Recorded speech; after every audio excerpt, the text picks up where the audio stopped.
Hey all, எல்லாரும் எப்படி இருக்கீங்க? இன்னைக்கு ரொம்ப பாசிட்டிவான ஒரு வீடியோ தான். சித்ரா பௌர்ணமி அன்னைக்கு நான் சத்யநாராயணா பூஜை பண்ணேன். அது பற்றியான டீட்டெயில் வீடியோ தான் இது. பட் நான் ஃபுல் குக்கிங்லாம் எடுக்கலைங்க. ஸோ ஏன்னா ரொம்ப சிம்பிள். சித்ரா அன்னம்னா நம்ம எல்லாருமே வீட்டில் பண்ணுறது தான். ஸோ எல்லாருக்குமே தெரியும். அதனால் அதெல்லாம் டீட்டெயில்டாக எடுக்காமல் மெயினாக என்னெல்லாம் தேவையோ அதெல்லாம் மட்டும்தான் எடுத்திருக்கேன்.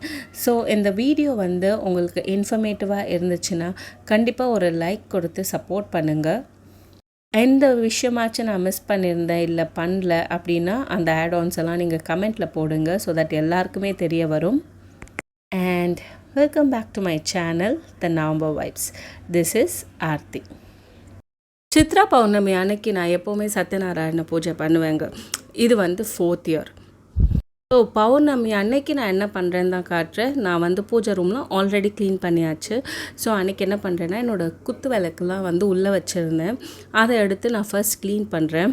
ஃபர்ஸ்ட் நான் ரூபேரி வச்சு அதை தொடச்சிடுறேன். டைம் கன்ஸ்ட்ரெயினால் நான் ரூபேரி யூஸ் பண்ணுறேன். இல்லைனா நம்ம பீத்தாம்பரி அதை வச்சே நம்ம க்ளீன் பண்ணலாம். கொஞ்சம் டைம் எடுத்து க்ளீன் பண்ணணும். இதுவுமே ஒரு சில்வர் க்ளீனிங் லிக்விட் தாங்க. பட் நம்ம அடிக்கடி இதை யூஸ் பண்ணக்கூடாது. ரொம்ப தேவைப்பட்டால் யூஸ் பண்ணலாம். இல்லை இயர்லி ஒன்ஸ் ரொம்ப வேணும் அப்படின்னா நம்ம யூஸ் பண்ணலாம். ஸோ அதனால தான் நான் இன்றைக்கி இதை யூஸ் பண்ணுறேன்.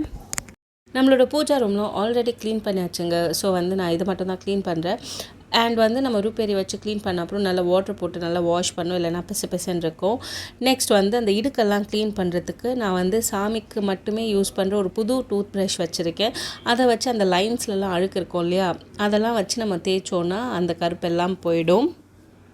நீங்கள் நார்மலாக வாஷ் பண்ணணும் அப்படின்னு நினச்சிங்கன்னா நீங்கள் நார்மலாக நம்மளோட சபீனா போட்டு ஒரு இந்த மாதிரி கிச்சன் டவல் வச்சு க்ளீன் பண்ணிவிட்டு நம்ம ஸ்க்ரப்பர் யூஸ் பண்ணக்கூடாது. ஈவன் ஸ்காட்ச் பிரைட் கூட இல்லைனா அது ஸ்க்ராட்ச் வந்துடும். ஸோ இந்த மாதிரி துணி வச்சு நம்ம யூஸ் பண்ணிவிட்டு நம்ம விபூதி தேய்ச்சோன்னா நல்ல பளிச்சுன்னு ஆகிடும். அண்ட் அது அப்படியே இருக்கும் அடுத்த வாட்டி நம்ம யூஸ் பண்ணுற வரைக்கும். இப்போ நான் என்னோடய விளக்கெல்லாம் செட் பண்ணி வச்சு ரெடி பண்ணி வச்சிடுறேன். கொஞ்சம் இது காயட்டும். நம்ம கொதிக்கிற தண்ணியில் அலுமினியம் ஃபாயில் போட்டு அப்படி கூட க்ளீன் பண்ணலாம். அந்த மெத்தட் கூட ஒர்க் ஆகும். பட் சில பேர் என்ன சொன்னாங்கன்னா அதோட வெள்ளியோட வெயிட் கம்மியாகும் அப்படின்னாங்க. அது எந்த அளவுக்கு உண்மைன்னு தெரில. அதனால் நான் அதை பண்ணுறதில்ல. ரூபேரிக்கு கூட ஒரு ஹார்ட் பஞ்சன் ஸ்மெல் இருக்குது. அண்ட் இது ரொம்ப கெமிக்கல் இல்லையா, சில பேருக்கு ஸ்கின் எஃபெக்ட் பண்ணும். ஸோ நீங்கள் க்ளவுஸ் போட்டு யூஸ் பண்ணலாம். இல்லை ஸ்கின்க்கு செட் ஆகலை அப்படின்னா நீங்கள் அதை அவாய்ட் பண்ணிடுங்க. பிராஸ் ஐட்டம்ஸ்க்குலாம் நம்ம அதுக்குன்ட்டு லிக்விட் இருக்குது. விம் சுப்தாம் லிக்விட் இருக்குது. பீத்தாம்பரி இருக்குது. காப்பருக்கு கூட சிட்ரிக் ஆசிட்லாம் நல்லா வேலை செய்யும். நான் ஆல்ரெடி இதெல்லாம் நான் நிறைய வீடியோஸில் ஷேர் பண்ணியிருக்கேன். ஈஸி காப்பர் க்ளீனிங் ஹேக்ஸ், அப்புறம் பிராஸ் க்ளீனிங் இதெல்லாம் பண்ணியிருக்கேன். செக் பண்ணி பாருங்கள். அண்ட் நம்ம பூஜை எதுனா ஒன்று பண்ணுறோன்னா கண்டிப்பாக மாவிலை தோரணம் கட்டணும் இல்லையா. என்னோடய நிலவாசல் மேலே 2 சைட் தோரணம் மாதிரி என்னால் கட்ட முடியாது. ஏன்னா ஆணி நான் அடிக்கலை. அதனால் நான் என்ன பண்ணுறேன்னா அந்த மாவிலை இருக்குல்ல அதெல்லாம் ஒன்றா இந்த மாதிரி கொத்தாக அப்படியே கட்டி நான் என்னோடய க்ரில் கேட்டில் வச்சிடுறேன் 2 சைடுமே. அண்ட் நம்ம இது மாட்டுறதுக்கு முன்னாடி நல்லா வாஷ் பண்ணிடணும். அண்ட் இந்த லீஃப்லாம் கொஞ்சம் நல்லா இருக்கிறதா பார்த்து ஒன்றா கட்டிக்கோங்க. இதை நம்ம வாஷ் பண்ணிவிட்டு க்ரில் கேட்டில் கட்டிடலாம். அது பாட்டுக்கு இருக்கட்டும். நெக்ஸ்ட் நம்ம நீர்மோர் பண்ணிடலாம். சத்யநாராயணா பூஜை பண்ணுறப்போ பெருமாளுக்கு நீர்மோர் பானகம் இதெல்லாம் முக்கியம் இல்லையா. அதுக்கு நான் ஒரு அரை கப் மோர் கர்டு எடுத்திருக்கேன். ஃப்ரெஷ்ஷான கர்டு தான். அது கூட இஞ்சி, கருவேப்பில்லை, உப்பு, சீரகம் கொஞ்சோண்டு போட்டு நான் நல்லா மிக்சியில் ஒரு ஓட்டு ஓட்டிக்கிறேன். அண்ட் அதெல்லாம் நல்லா பேஸ்ட் ஆனோன்னு நம்ம தண்ணி போட்டு ஒரு ஓட்டு ஓட்டிடலாம். இதெல்லாம் காலையிலே பண்ணி ஃப்ரிட்ஜில் வச்சுட்டா உங்களுக்கு நல்லா சில்லுன்னு இருக்கும். குடிக்கிறதுக்கும் நல்லாயிருக்கும். நீர்மோர் ரெடி ஆகிடுச்சு. இப்போ நம்ம அதை ஊற்றி நம்ம ஃப்ரிட்ஜில் வச்சிடலாம். இது கூட நீங்கள் சாப் பண்ண கொத்தமல்லிலாம் கூட போட்டுக்கலாங்க. சூப்பராகவே இருக்கும். நெக்ஸ்ட் நம்ம பானகத்துக்கு ரெடி பண்ணிடலாம். பானகம் ரொம்ப ஈஸி. நான் அதுக்கு கொஞ்சோண்டு வெல்லம் எடுத்திருக்கேன். அது நீங்கள் பவுடராக நீங்கள் ஸ்க்ரே பண்ணி எடுத்துக்கலாம். அப்படின்னா நீங்கள் அது கொதிக்க வைக்க தேவையில்லை. நான் கொஞ்சம் லைட்டாக அது கரையிறதுக்காக கொதிக்க வச்சு நான் தண்ணியில் ஊற்றி வச்சிடுறேன். இது கூட ஒரு ஃபுல் லெமன் நான் புழிஞ்சு நான் ஃப்ரிட்ஜில் வச்சிடுறேன். லைட்டாக உப்பு போட்டுக்கோங்க. அப்போ டேஸ்ட் என்ஹான்ஸ் ஆகும். நெக்ஸ்ட் வந்து நம்ம வந்து ஒரு தட்டில் ஆலம் கரைச்சி வச்சிடலாம். இது நம்ம வந்து எந்த பூஜை பண்ணாலுமே ஆலம் கரைச்சி வைக்கணும். ஏன்னா சாமிக்கும் திருஷ்டி விழும் இல்லையா, அதனால். ஸோ அதுக்கு நான் தண்ணி, மஞ்சள், இது கூட கொஞ்சம் குங்குமம், இதை சுற்றி நான் வந்து சாமி நம்ம பூஜை ரூம் வச்சுருக்கோம்ல, பூஜா ஷெல்ஃப் வச்சுருக்கோம்ல, அது பக்கத்தில் நான் வந்து இதை வச்சுருவேன்.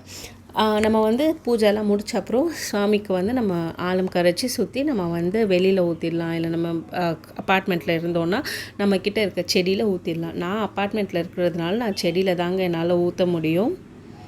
ஆலமும் நமக்கு ரெடி ஆகிடுச்சு. நம்ம எந்த ஒரு பூஜை பண்ணும்போது நம்ம முன்னாடி வந்து என்ன பண்ணணும்னா, என்னெல்லாம் தேவை மஸ்ட் மறக்காமல் பண்ணணுங்கிறத எழுதி வச்சுட்டு பண்ணால் செக்லிஸ்ட் வந்து ரொம்ப ஈஸியாக இருக்கும். அப்போ தான் வந்து நம்ம எதுவுமே மிஸ் பண்ண மாட்டோம். நெக்ஸ்ட் கலச தேங்காய், அதுக்கு நான் வந்து நல்ல மஞ்சளில் பன்னீர் மிக்ஸ் பண்ணி நான் நல்லா தடவி விடுறேன். இது வந்து அந்த தேங்காவே தெரியக்கூடாது, நம்ம ஃபுல்லாகவே மஞ்சள் தடவணும், எல்லா சைடும் மஞ்சள் தடவணும். இதே மாதிரி தான் நம்ம வந்து கீழே நம்ம வைக்க போகிறோம் இல்லையா, அந்த சொம்புக்கும் மஞ்சள் தடவணும். இதில் வந்து அழகாக நம்ம வந்து குங்குமம் வைக்கணும்.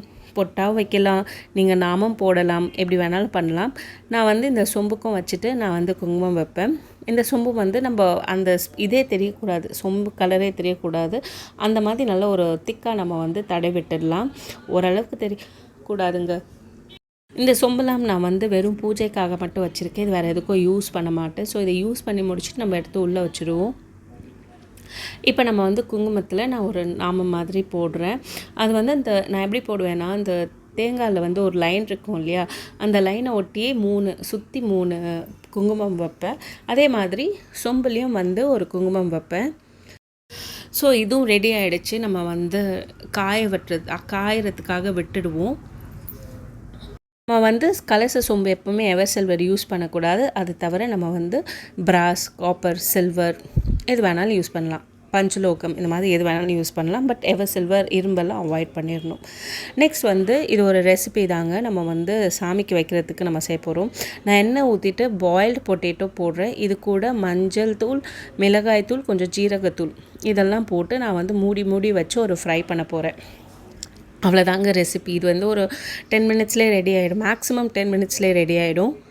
சத்யநாராயண பூஜைக்கு சித்ரா பௌர்ணமிக்கு எப்போவுமே சித்ரான்னம் தான் செய்வோம். சித்ரான்னம்னா என்னென்னா, பச்சரிசியில் வெரைட்டி ரைஸ் செய்வோம் இல்லையா, அதுதான். பச்சரிசி வந்து நம்ம வந்து நல்லா வேக வச்சுட்டு நம்ம வந்து கொஞ்சம் ஆற விட்டுடணும். அது கூட வந்து நம்ம லெமன் ரைஸ், தேங்காய் சாதம், புளி சாதம், தயிர் சாதம், நெல்லிக்காய் சாதம், மாங்காய் சாதம் இந்த மாதிரி நம்ம பண்ணலாம். ஜென்ரலாக நான் வெங்காயம் அண்ட் பூண்டு ஆட் பண்ண மாட்டேங்க. நம்ம எப்போ சாமி கும்பிட்ற நம்ம அவங்களுக்குன்னு படைப்போம் இல்லையா, அதில் நான் ஆட் பண்ண மாட்டேன். ஸோ இதில் வந்து எதனாவது நீங்கள் ஆட் பண்ணுற மாதிரி இருந்தால் அதை மட்டும் அவாய்ட் பண்ணிக்கோங்க. இது கூட நான் வந்து அந்த பிராஸ் ஒரு கடாயை வச்சுருக்கேன் இல்லையா, அதில் வந்து நான் அக்கார வடிசல் தான் வரைச்சிருக்கேன். அது வந்து ரொம்ப சூப்பராகவே வந்துச்சுங்க. பட் என்னால் நான் எடுக்கலை. ஏன் எடுக்கலைன்னா டைம் கிடையாது. ஸோ வீடியோ எடுத்துகிட்டு அதுவும் பண்ண முடியல. சமைச்சு முடித்தோன்னே கிச்சன் அந்த அளவுக்கு இருந்ததுங்க. இப்போ நம்ம வந்து கலச சொம்பில் தண்ணியை ஊற்றிட்டு அது கூட ஏலக்காய், அப்புறம் வந்து கொஞ்சோண்டு திருநூறு, அப்புறம் வந்து நம்ம பச்சைக்கற்பூரம் இதெல்லாம் ஆட் பண்ணிவிட்டு நம்ம ரெடி மட்டும் பண்ணி வைக்கிறோம். இன்னும் நம்ம செட்லாம் பண்ணல. நெக்ஸ்ட் வந்து நம்ம விலைக்கு வச்சோம் இல்லையா, எங்கள் அம்மாவும் வந்துட்டாங்க. அவங்க எனக்கு வந்து மஞ்சள் குங்குமம்லாம் எல்லாத்துக்கும் வச்சு விட்டாங்க. மற்ற வேலையெல்லாம் பார்த்துட்டு இருந்தேங்க. எங்கள் அம்மா நல்லாவே வைப்பாங்க. அவங்க ஒரு டிப் வேறு சொன்னாங்க. நம்ம வந்து எப்போ சுவாமிக்கு வந்து மஞ்சள் குங்குமம் வைக்கிறோமோ அது வந்து அழகாக வைக்கணும். இந்த மாதிரி உருட்டிட்டு நல்லா ரவுண்டாக வைக்கணும். அப்படி வச்சா வந்து பார்க்க அழகாக இருக்கும். ஸோ பொறுமையாக பண்ணணுன்னாங்க. அதனால் நீயே அந்த வேலையெல்லாம் பண்ணிடுமான்னு அவங்கக்கிட்டே கொடுத்துட்டேன் நான். இப்போ நம்ம வந்து மனை ரெடி பண்ணிடலாம். மனையில் நம்ம கிளாத் போடலாம், அப்படி இல்லைன்னா வந்து கோலம் கூட போடலாம். எனக்கு வந்து உங்களுக்கு ஆல்ரெடி தெரியும், நான் நிறைய வீடியோவில் சொல்லியிருக்கேன் எனக்கு கோலம் போட வராது. ஸோ அம்மாவே பண்ணி விட்டாங்க. அவங்களே வந்து இதெல்லாம் செட் பண்ணாங்க. நம்ம சத்யநாராயண பூஜைக்கு கண்டிப்பாக ஒரு துளசி மாலை இருக்கணும். பட் சின்ன ஃபோட்டோனால அது வெயிட் தாங்காததுனால நான் ஜஸ்ட் சும்மா அங்கே வச்சுட்டேன். 2 சைட் குத்து விளக்கு ஏற்றி விட்டுட்டோம். இப்போ நம்ம வந்து பூஜை எப்படி ஸ்டார்ட் பண்ணணும்னா, மனையை ஃபஸ்ட்டு செட் பண்ணணும். மனையில் ஒரு தட்டை வச்சு அதில் பச்சரிசி வச்சு அந்த கலசத்தை அப்படியே செட் பண்ணிடணும். அது கூட நான் சங்கு சாலக்கிராமம்லாம் வச்சுருந்ததுனால தான் அங்கே வச்சேன். இது கூட வந்து நம்ம ஃபர்ஸ்ட் பெரியாருக்கு நம்ம வந்து சாமி கும்பிடணும். நெக்ஸ்ட் நம்மளோட குலதெய்வத்துக்கு. அப்புறம் வந்து நம்ம வந்து பூஜை ஸ்டார்ட் பண்ணலாம். நான் எப்படி பண்ணுவேன்னா 108 சத்யநாராயண போற்றி சொல்லுவேன், பூவெல்லாம் போட்டு சொல்லுவேன். ஒவ்வொரு போற்றிக்கும் பூ போடுவேன். நெக்ஸ்ட் வந்து கதை, சத்யநாராயண புக்குன்ட்டே கதைகள்னே ஒன்று கிடைக்கும். அந்த 5 ஸ்டோரி இருக்கும், அதை நம்ம படிக்கணும். அது வந்து வீட்டில் பெரியவங்க இருந்தால் படிக்கலாம். நம்ம வந்து துளசி மாடத்துக்கெல்லாம் வந்து நம்ம விளக்கெல்லாம் ஏற்றிட்டு நம்ம வந்து பூஜையை ஸ்டார்ட் பண்ணிடலாம். ஃபர்ஸ்ட் என்னோடய பிள்ளையாருக்கு, அப்புறம் என்னோடய குலதெய்வத்துக்கு, அப்புறம் வந்து நம்ம விளக்கெல்லாம் ஏற்றி நம்ம வந்து ஸ்டார்ட் பண்ணியாச்சு. ஸோ உதிரி பூவெல்லாம் ரெடியாக வச்சுக்கோங்க. நம்ம ஒவ்வொரு போற்றி சொல்லும் போது நம்ம பூ போடணும். கதையில் வந்து அவங்களே சொல்லுவாங்க. என்னோடய சித்ரா அன்னம் பிளேட் இது தாங்க. நான் வந்து 9 ரெசிபி வச்சேன். நம்ம கதையெல்லாம் படிச்சுட்டு நம்ம வந்து ஆர்த்தியெல்லாம் காமிச்சிட்டு கலசத்தை வந்து முடிச்ச அப்புறம் வடக்கு நோக்கி நகர்த்தி வச்சுட்டு ஆலம் சுற்றிட்டு நான் செடியில் ஊற்றிட்டேன். இந்த வீடியோ பிடிச்சிருந்தா ஒரு லைக்